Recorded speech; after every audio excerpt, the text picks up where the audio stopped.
How do college students shape and form their identities in a world of ubiquitous technologies?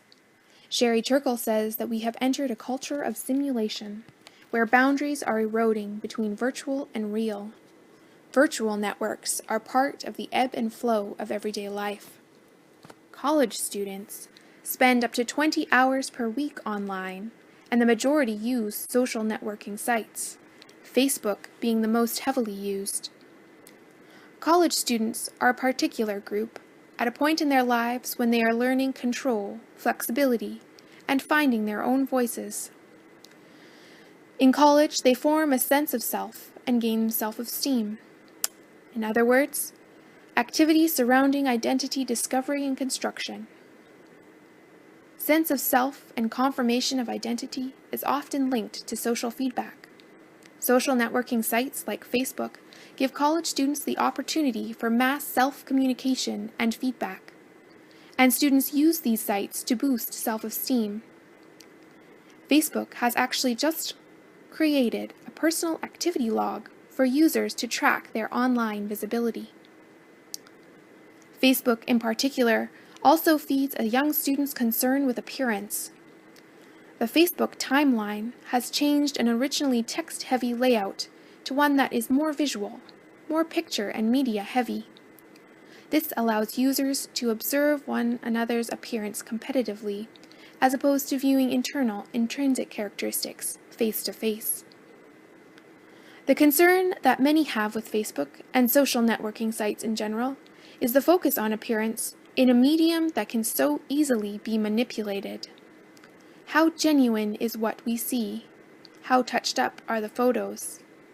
Facebook as an institution might encourage people to be transparent with their identities, but for a group that is still discovering who they are, to have constant competitors for likes and views and comments, simulation and the art of self-presentation become key.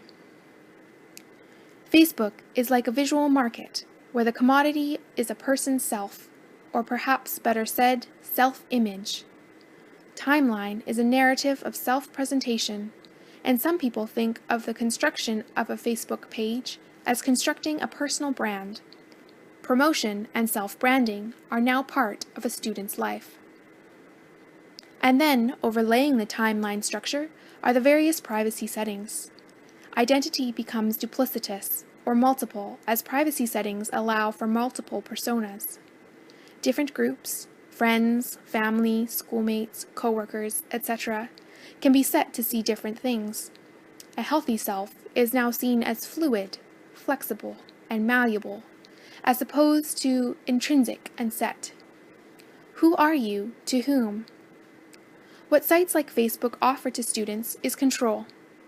In a time when they are still finding their voice and resolving their identity, in a world that is ultra-comparative, control is very appealing. Students are coming to identity via mastery. But we are living in a conceptual hallucination, only seeing life the way we want to see it, or others' lives the way they want us to see them. Aren't we living in a disembodied situation? Have we compartmentalized too far? Turkle describes today's culture as one with a heightened awareness of incompleteness. She talks about our use of social media as use of others to support our own fragile sense of self. Does Facebook help us explore our identity? Or does it actually weaken our sense of self? As we use this tool, let's consider the ways Facebook shapes us, and think critically about the merits and challenges it poses to our sense of identity and self.